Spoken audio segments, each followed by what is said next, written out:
안녕하십니까. 더배움 회원 여러분, 국가공인 직업상담사 2급 2차 대비 기출문제 중심의 상담 실무론을 학습하고 있습니다. 오늘 우리가 배울 교재 위치는 169페이지 기출문제 79번 아랫단에 있죠. 한번 보겠습니다. 문제 지문 자체가 이해가 안 된다, 이렇게 말씀들 많이 하시는 문제 중에 하나입니다. 뭐냐면 실정 연구의 타당도 계수와 실제 연구의 타당도 계수를 비교하여 실제 연구의 타당도 계수가 낮은 이유를 설명해 보라 라는 문제입니다.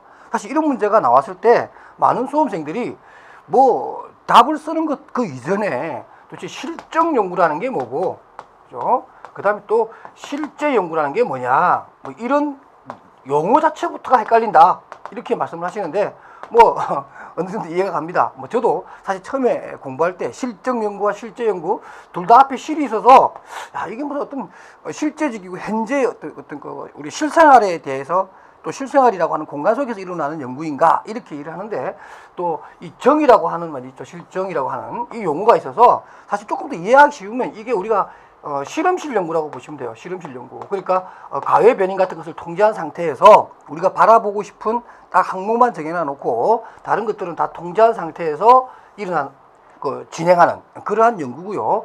실제 연구는 말 그대로 리얼리티, 현장에서 일어나는 필드 스타디라고 할 수 있는 거죠. 우리가 현장 연구에 해당된다, 이렇게 보시면 될 것 같아요. 그래서 실증과 실제 연구에 대한 얘기를 하려면 우리가 잘 알고 있는 현장 연구라든가 실험실 연구에 대한 개념을 떠올리시면 되고요. 결국에는 실제 연구, 현장 연구에서 우리가 많이 사용하고 있는 또 중요한 개념으로 보는 외적 타당도의 문제, 또는 실제 연구의 내적 타당도 문제라고 보시면 됩니다. 자, 여기까지만 제가 설명해드리고 모범 답안을 한번 봅시다.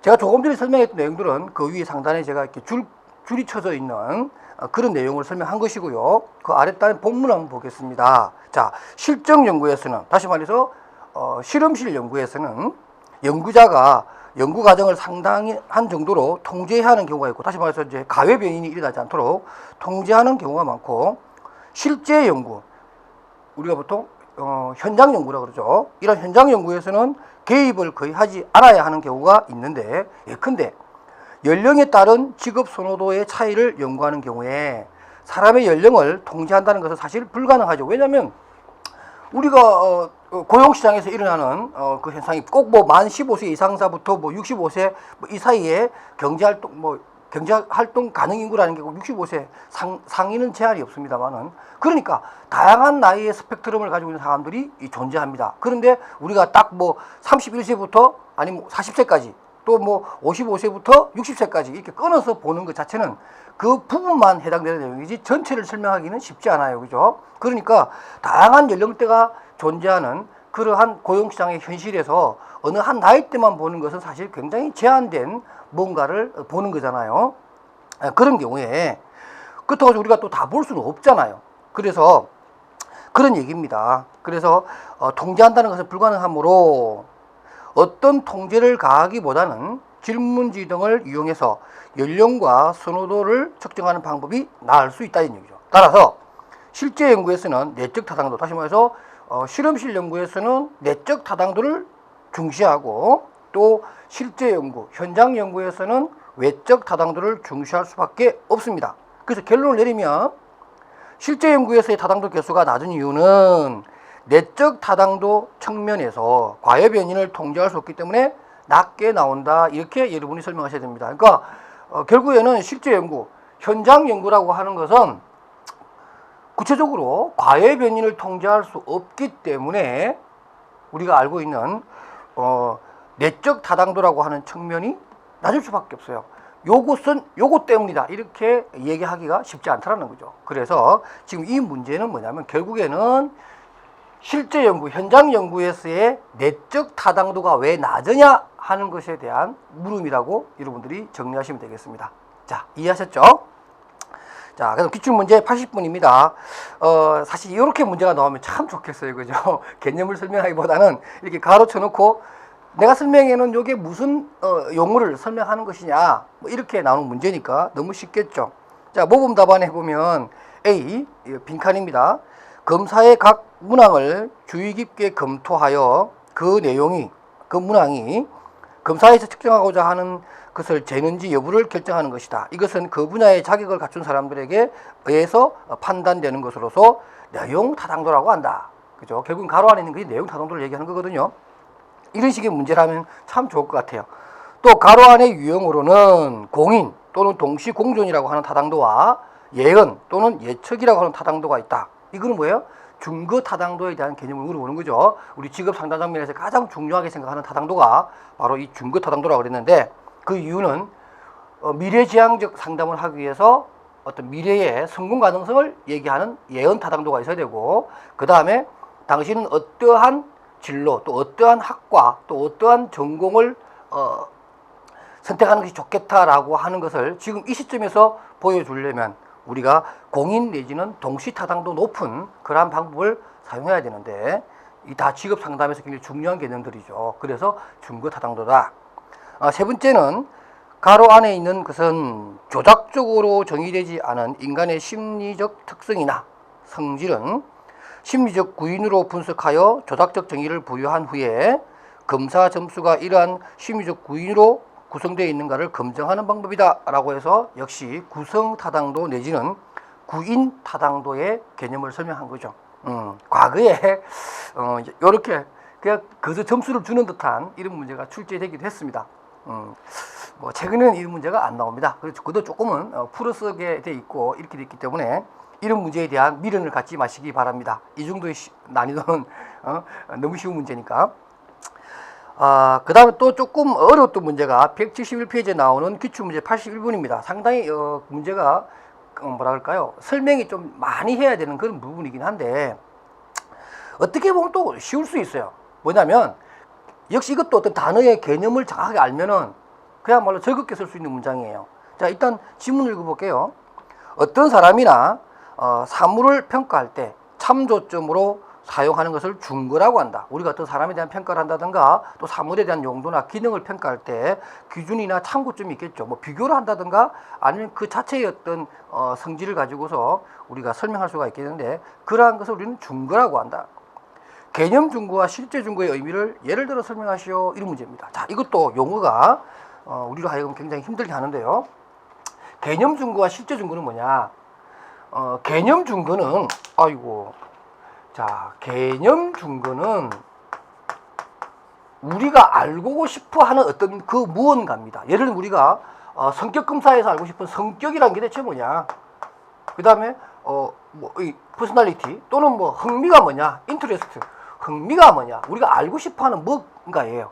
그러면 실제 증거는 뭐냐면 우리가 알고자 하는 이런 성격에 대해서 우리가 뭘 물어보거나 어떤 행동을 취해야 그 사람의 성격이나 흥미를 알 수 있겠느냐 하는 얘기예요.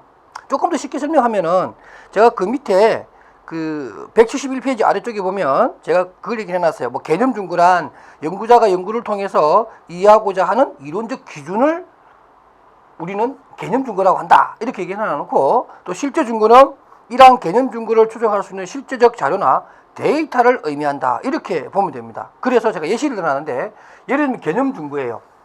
예를 들면 어떤 대학생이 성공적인 대학생활을 하고 있다 또는 성공적인 대학생활을 했다라고 하는 것을 알고 싶은 거예요. 그렇죠? 자, 그러면 나름대로 성공적인 대학생활을 보냈다라고 하는 학생에 대해서 우리가 평가하려면 도대체 성공적인 대학생활을 우리가 판단할 수 있는 몇 가지 기준을 잡아봐야 돼요. 그렇죠? 그게 이제 우리가 개념 증거예요. 우리가 알고 싶은 거죠. 그래서 제가 예를 든 것이 그거예요. 이 사람이 지적 성장을 대학 동안에, 대학을 입학해서 졸업할 때까지 그 기간 동안 그 사람이 거둔 지적 성장을 봄으로 해서, 그죠? 그 사람의 성공적인 대학 생활을 판단할 수도 있겠죠. 그죠? 하나의 기준이 됩니다. 그 다음에 또 이 친구가 정서적으로 얼마만큼 또 많이 성장했는가. 이것도 우리가 살펴보아야 될 것 같죠. 또 뭐예요? 이 친구의 시민의식이라든가 어떤 그런 이타적인 어떤 그런 행동이나 이타적인 실적들, 우리가 봉사활동을 한다든가 뭐 여러 가지 대인관계에 있어서 좀 그 긍정적인 측면들, 이런 것들을 우리가 봄으로 해서 그 친구의 성공적인 대학 생활을 우리가 추정할 수 있다는 거죠. 예를 들면 이런 거겠죠. 결혼을 앞둔 어떤 신부가 있어요. 또는 사익감을 찾습니다. 또는 뭐 신부감을 찾습니다. 예를 들면 사익감을 찾는 생각합시다. 그럼 사익감에 대해서 우리는 참 알고 싶은 게 많아요. 그렇죠. 내 딸아이가 결혼하겠다는데 사익감 듣고 왔어요. 근데 그 사익감에 우리가 뭐가 제일 궁금하죠? 봐봐, 여러분들. 사익감에 대해서 일단 뭐 직업이 뭔지 궁금하겠죠. 그죠? 사람의 됨됨이 내지는 그 사익감으로서의 어떤 역량을 파악하려면 우리가 가장 많이 보는 게 그 사람 직업이 뭐냐, 연봉이 뭐냐, 가진 자산이 얼마냐, 건강 상태는 어떠냐, 학교는 어디 나왔느냐, 그죠? 인간관계는 어떠냐, 성격은 어떠하냐, 가정 환경은 어떠냐, 우리 그거 다 알고 싶은 거잖아요. 이런 것이고, 그 다음 이제 실제 증거를 이제 동원해야겠죠. 조금 전처럼 그 친구의 지적 성장을 알려면은 대학교의 평균 학점을 보면 되는 거고, 그 다음에 정서적인 성장을 보려면, 뭐 예를 들면, 오랫동안 그 친구를 지켜본 지도 교수의 어떤 인간적인 평가 이런 것도 되겠고, 그 다음에 이 친구의 시민의식이라든가 다른 사람과의 어떤 그런 관계, 이타적 활동을 알려면은 봉사활동한 거 또는 동아리 가입된 거, 또 그 동아리가 하는 여러 가지 활동의 내용들을 우리가 공부를 해서 아, 이 친구가 어느 정도의 지적 성장과 정서적인 성장과 그리고 다른 사람과의 관계에서의 어떤 대인관계 능력이라든가 이런 것을 획득을 했구나. 그래서 그 친구는 성공적인 대학생활을 했구나. 이런 얘기인데 조금 전에 사익감 얘기해 볼까요? 자, 그 사람 건강이 어떠냐? 우리가 건강을 알려면 뭐 보면 되죠? 실제 증거로서 건강진단서 떼어와봐라. 그럼 되잖아요. 학력이 어떠하냐? 우리는 다른 거 볼 거 없어요. 그냥 실제 증거로서 뭐 학위라든가 졸업증명서 가져와라. 직업이 뭐냐? 재직증명서 보면 되죠.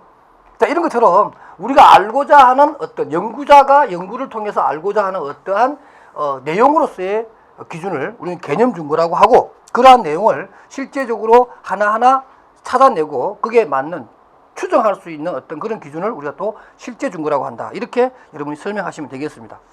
그래서 사실 그 제가 위에 좀 많은 것들을 좀 설명해 놨습니다만은 이것은 이해를 하는데 도움을 드리는 거고, 여러분들께서는 그 아래쪽에 개념 증거와 실제 증거에 대해서 간단하게 개념을 정의하시고, 예를 들어 그러면은 제가 조금 전에 말해드렸던 개념 증거와 실제 증거, 대학생의 성공적인 어떤 대학생활에 대한 개념을 설명할 때 그 개념 증거와 실제 증거를 이렇게 나누어서 설명하시면 좋은 답안지가 될 것으로 봅니다. 그 다음에 172페이지에 뭐 예측 또는 예언 타당도와 동시 타당도 앞부분에서 많이 설명했기 때문에 여기서는 생략하고 가겠습니다. 그 다음에 기출문제 83번입니다. 지능검사와 적성검사의 차이를 논하라. 이런 문제요. 우리가 일반적으로 능력검사라고 하는 것, 그 다음에 또 극대수행검사라고 하는 것들이 있죠. 주어진 시간 내에 정답을 빨리 찾아서 찾아내는 그런 능력을 재는 그런 우리가 검사를 일반적으로 극대수행검사라고 합니다. 여러분 잘 알다시피 뭐 지능검사, 적성검사, 또 대표적인 게 뭐죠? 그렇죠. 학업 성취도 검사 같은 거 다 보면 됩니다. 제가 가끔씩 오프라인 때나 우리 학생들한테 대학에서도 그럽니다. 그러니까 제 석사 과정에 오는 친구들이 대부분 뭐 사회복지, 상담학, 심리학 쪽에서 전공한 친구들도 있고 한데, 그렇지 못한 친구들한테 이렇게 물어봅니다. 전공이 좀 다른, 그러니까 자네 심리검사 지금까지 살아오면서 한 얼마 정도 몇 번 정도 본 것 같아. 그러니까 막 기억을 더듬습니다. 글쎄 심리검사 제가 한 지능검사 IQ하고 한 10번? 뭐 5번 정도 본 것 같습니다. 이렇게 얘기를 합니다. 그건 아주 잘못된 대답이죠. 여러분들 지금까지 살아오시면서요, 심리검사 수천 번 봤을걸요. 그게 뭐냐면 우리가 심리검사라고 하는 것 중에 하나는 꼭 어떤 태도검사라든가 성향검사만 본 게 아니죠. 흥미, 적성만 성격, 뭐 흥미, 뭐 태도, 습관, 뭐 그만 본 것이 아니라 여러분들의 능력검사도 많이 봤어요. 예를 들면 여러분들 뭐 중간고사, 기말고사, 쪽지시험, 내가도 칠판에 나가서 문제 푸는 거, 이런 거 여러분들 수천 번 해봤죠. 학교 졸업할 때까지. 그건 다 학업 성취도에 해당되는 능력검사입니다. 심리검사죠.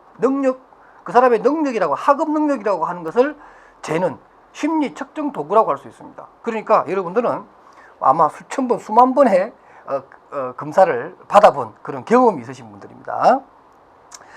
이러한 능력검사의 가장 대표적인 것이 바로 지능검사와 적성검사입니다. 이 두 가지의 차이점을 논하라. 이런 문제입니다. 모범 답안 볼게요. 지능검사입니다. 언어 수리 동작 등 종합적으로 개인의 정신 능력, 그죠? 멘탈에 관련된 능력을 측정하는 검사이면서 두 번째가 가장 중요합니다. 지능 검사는 새로운 것을 학습하는 능력, 복잡하고 추상적인 자료를 적절히 취급하는 능력이라고 할 수가 있습니다. 그와 반면에 이번에 나오는 적성 검사는 특수한 직종에 맞는 사람을 선발하기 위하여 사용됩니다. 둘 다 능력 검사인 것만은 사실인데 지능 검사는 종합적으로 본다 이렇게 보시면 되고요. 적성 검사는 어떤 특수한 부분, 어떤 특별한 영역에 그 사람의 능력을 재는 겁니다. 그래서 적성 검사 두 번째는 이렇게 되어 있어요. 적성 검사의 종류에는 일반 적성 검사와 특수 적성 검사, 중다 적성 검사, 우리가 보통 바텔이라고 하는 것을 총집이라고 해서 아주 많은 것들을 다양하게 측정해내는 그런 검사인데요. 그러니까 적성검사라고 하는 것은 어떤 특수한 영역, 특수한 부분에서 그 사람이 가지고 있는 능력을 재는 검사다. 둘 사이의 가장 큰 차이점이라고 할 수가 있습니다. 그래서 동그라미 3번, 적성검사 3번을 한 번 더 읽어보면 일반 적성검사는 다양한 종류의 직무를 수행하는데 종합적으로 필요한 기본 능력을 측정하는 검사이고, 또 특수 적성검사는 특수함이 요구되는 적성을 측정하는 것이다. 우리가 일반적으로 그런 거죠, 여러분들. 여러분들 요즘 그거 안 하는 것 같은데, 이런 생명검사, 색약검사 이런 거 있죠, 그죠? 기계 적성, 음악 적성, 아마 이런 거 많이 들어보셨을 거예요. 미술 적성 이런 것들이죠. 어떤 특성한 분야에 그 사람의 능력을 재는 그런 검사라고 보시면 되겠습니다. 그래서 이러한 문제가 나왔을 때 가장 중요한 것은 지능검사는 종합적으로 보는 것이다. 적성검사는 어떤 특수한 영역을 보는 것이다. 이렇게 설명을 해주고, 그 다음에 지능검사는 일반적으로 말하는 어떤 학습 능력이라든가 복잡하고 추상적인 것을, 그러한 자료들을 적절히 취급할 수 있는 지적, 정신적 능력이다. 이렇게 개념을 지능검사는 잡아주시는 게 좋을 것 같고, 필요하다면 제가 예를 드는 것처럼 그 각 검사지에 하나씩 예를 드는 것도 참 좋겠죠. 예를 들면 지능검사 같은 경우에는 한국판 K-WISE, 그러니까 웩슬러 성인지능검사 이런 것들이 있다. 그 다음 적성검사에는 우리나라에서 많이 하고 있는 직업 적성검사 또는 GATB, 여러분 GATB 기억나시나요? 제너럴 aptitude 테스트 바틀이라고 하는 직업 적성검사 이런 것들이 있다. 이렇게 예를 하나 들어주는 것도 답안을 풍부하게 해주는 방법이겠죠. 그 다음 기출문제 84번입니다. 또 지능검사에서 추출할 수 있는 정보 3가지. 이런 문제도 나와요. 그러니까 비교도 나오지만 그 하나의 특정 검사의 어떤 특수한 내용들을 물어보는 거 나오는데, 이건 역시도 그렇게 어려운 문제는 아닙니다만, 그러나 여러분들 한 번 정도는 이해를 하면서 볼 필요가 있겠죠. 그래서 174에 보면 제가 이렇게 나왔어요. 임상적 판단을 명료하게 한다. 지능검사를 하는 이유는 예를 들면 의사가 뇌 손상에 대해서 의사적인 소견을 얘기할 수 있겠지만 자신의 임상적인 진단에 대해서 좀 더 확신을 얻기 위해서 어떤 그러한 과학적 추정 방법이라고 할 수 있는 검사지를 사용할 수 있겠죠. 또 두 번째, 개인의 지적인 능력 수준을 평가함으로써 학업이나 직업적 성취를 예견할 수 있다. 이런 것들이죠. 그 다음에 또 지능검사를 통해 개인의 인지적, 지적 기능의 특성을 파악할 수 있으며 인지적 특성과 관련된 정보를 가지고 환경에 대한 적응 여부를 예측할 수 있다. 이런 것들이 지능검사가 가지고 있는 내용물이다. 이렇게 보시면 될 것 같네요. 이것은 사실 딱 정해져 있는 답안 내용이 없습니다. 여러분들이 평소에 지능검사에 대해서 가지고 있는 일반적인 개념을 차분하게 풀어 쓰시면 기본 점수 이상의 득점이 가능한 그런 문제라고 보겠네요. 자, 그 다음 이제 기출문제 85번입니다. 이건 역시 사실 다시 나오긴 좀 힘들어요. 왜냐면은 직업 상담사 2급의 수준이 과거에 비해서, 그러니까 문제의 어떤 그런 어려움 정도가 과거에 비해서 굉장히 낮아졌어요. 그러니까 쉬워졌다는 얘기죠. 그래서 이 정도의 어려운 문제는 잘 안 나올 겁니다. 그러나 기출문제 풀이 시간이고 또 이 문제가 기출문제 나왔으니까 한번 살펴볼게요. 자, A라는 사람의 지능검사 실시 결과 전체 지능지수는 102고요. 언어성, 동작성 지능을 또 따로 봤더니 언어는 88, 동작성은 121로 나왔어요. A의 구체적인 소검사 지능지수는 다음과 같을 때 A의 지능검사 결과에 대해서 해석하시오. 자, 우리가 일반적으로, 자, 이거는 어떤 뭐 임의의 검사지입니다. 그러나 이것은 언어성과 동작성 지능이라고 하는 두 가지를 나누어서 봤다는 얘기는 웩슬러 성인용 지능검사로 볼 수가 있습니다. 자, 그런 상태에서 언어성과 동작성 두 개 나누어서 보게 되죠. 웩슬러 성인용 검사는. 그리고 나서 이제 둘이 합쳐서 평균을 가지고 우리가 전체 지능지수라고 말을 하는데, 이 사람은 지금 현재 100입니다. 전체의 평균. 그러나 언어가 88이고 그 다음에 동작성 검사 이게 121입니다. 둘 사이에 엄청난 차이가 나죠. 그러니까 이런 경우라면, 실제 이런 분이라면 이 둘 사이에는 우리가 일반적으로 웩슬러 성인용 검사는 언어성과 도구성이 20점 이상 차이가 나면은 어떤 불균형이 있다라고 얘기를 합니다. 그러니 지금 이 사례에 등장하는 A라는 사람은 상당히 좀 불균형적인 어떤 그러한 인물이라고 할 수가 있습니다. 그래서 이것을 해석을 한다 그러면은, 자, 보도록 하겠습니다. 175에 조금 더 우리가 쉽게 설명하면 이런 거예요. 175에 아랫단에 보십시오. 아랫단에 저 검기에 칠한 부분, 요것만 제가 먼저 설명을 하고 추가적인 설명을 할게요.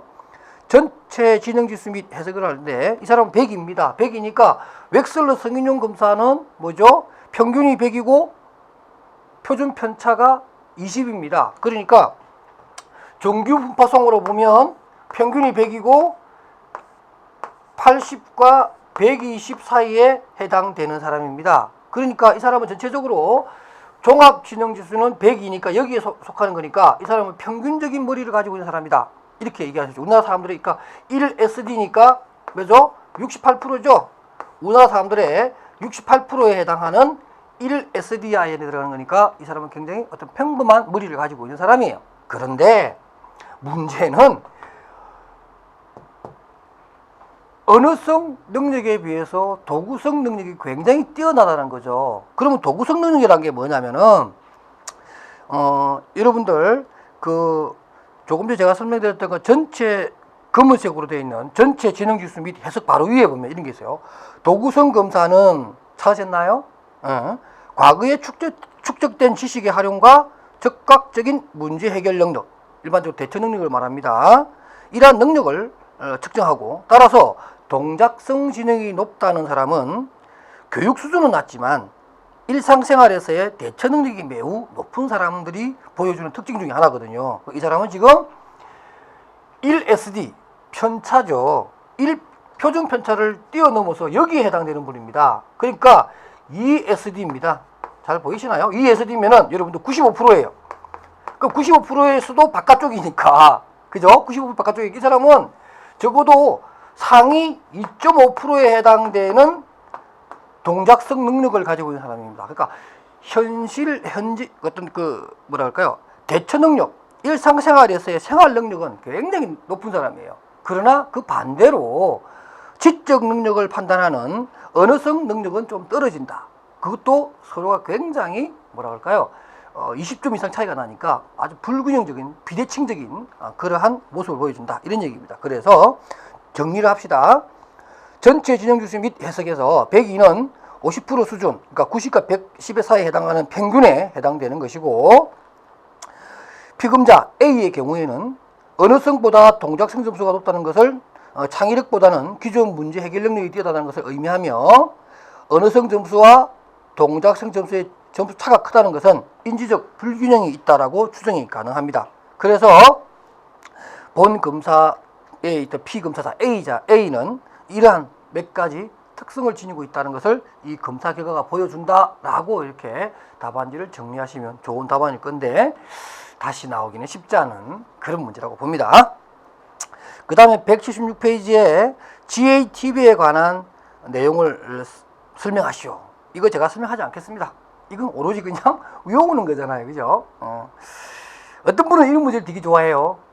외워서 쓰면 되는 거니까. 또 어떤 분은 암기가 안 되고 이해력이 좋으신 분들은 도대체 이걸 왜 내냐? 이건 몰라도 되는 건데, 어차피 뭐 검사하다 보면 그 검사 매뉴얼이 다 나와 있는 것인데 이걸 왜 딸딸딸 외워야 되느냐? 저도 그런 입장에 좀 동조합니다. 그러나 시험은 시험이니까, 그렇죠? 예, 이렇게 합니다. 우리 뭐 그러면 여러분들 학교 다닐 때 그 뭐 조선시대 왕들 순서 외우고 어떤 사건이 몇 년도에 일어났는가 그런 거 왜 외웠어요? 사실 뭐 그거 뭐라도 되거든요. 그죠? 몇몇 중요한 사건들 빼고는 사실 외울 필요가 없는데 막 그걸 딸딸딸 외웁니다. 근데 그걸 왜 그 학창 시절에 외웠는가? 글쎄요.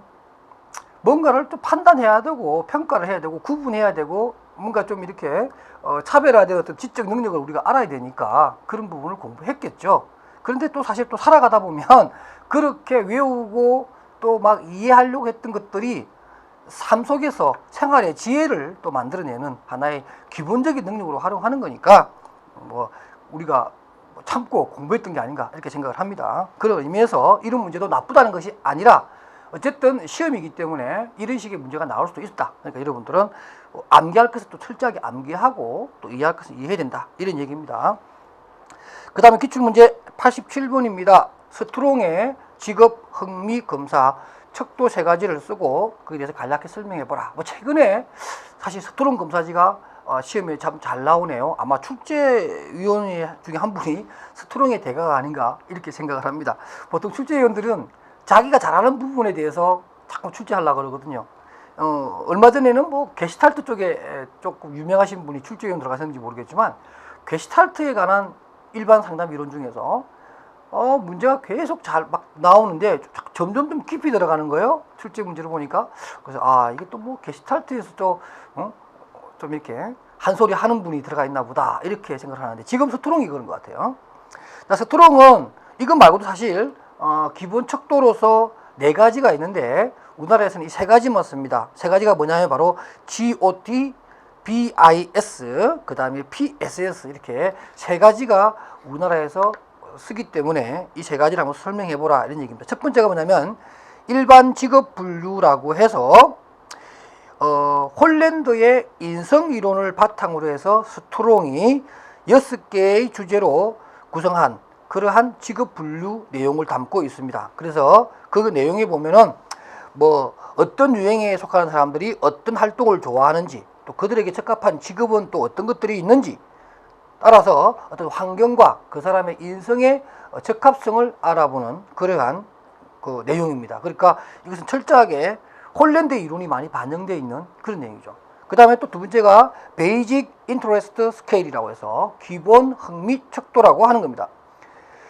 우리가 조금 전에 봤던 GOT가 일반적으로 홀랜드 이론을 참조로 했다면은 이 BIS는 그러한 것을 바탕으로 했을 뿐만 아니라 그 위에서 네 번째 줄을 보면 이런 게 나옵니다. 따라서 GOT는 그 내용의 범위에서 일반적으로 더 넓고 다양한 반면 BIS는 특정한 흥미 분야에 더 집중되어 있다. BIS는 가능성이 있는 직업을 확인하는 데 유용하고 또한 생활의 균형 문제를 다루는 데 쓰인다라고 해서 하나하나 특정 분야를 따로 떼어서 설명해내는 그러한 척도를 가지고 있는 게 바로 BIS다. 이렇게 보시면 되겠습니다. 뭐 특정 흥미를 상당히 세분화했다. 이렇게 보시면 될 것 같고요. 그 다음 3번입니다. 이거야말로 스트롱다운, 스트롱의 어떤 개인적 역량이 잘 보여주는 그러한 척도인데요. 개인 특성 척도입니다. 그래서 PSS라고 하는 건데 일상생활과 일의 세계에 관련된 광범위한 특성에 대해 개인이 선호하고 편안하게 느껴지는 것을 측정하는 척도입니다. 그래서 남녀 샘플에 의해서 4개의 척도가 있는데 시험 문제는 PSS만 갖고도 출제가 되기도 합니다. 왜냐하면 PSS 안에는 4개의 하위 척도가 있는데 그게 굉장히 중요합니다. 그거 어떤 게 뭐냐면 여러분 하나 넘기세요. 178에 보시게 되면 제가 여기서 따로 빼지는 않는데 그래요. 개인 특성 척도 PSS는 뒤에 한 번 더 나오니까 그게 또 4개 척도가 있는데 그게 뭔가 그것 때문에 사실은 PSS가 단독으로 출제되기도 합니다. 그래서 일단 여기서는 여러분들이 GOT와 BIS 그 다음에 PSS가 뭐냐라는 개념만 설명하는 문제니까 제가 조금 전에 설명했던 내용들을 여러분이 간략하게 정리해서 쓰시면 됩니다. 그 다음에 178페이지에 나오는 이 기출문제 88번 이 문제 좀 크니까 요건 좀 다음 시간에 좀 더 정리해서 설명하도록 하겠습니다. 자, 이렇게 해서 오늘 제가 준비한 내용 모두 마쳤네요. 여러분들 열심히 공부하십시오. 안녕히 계십시오.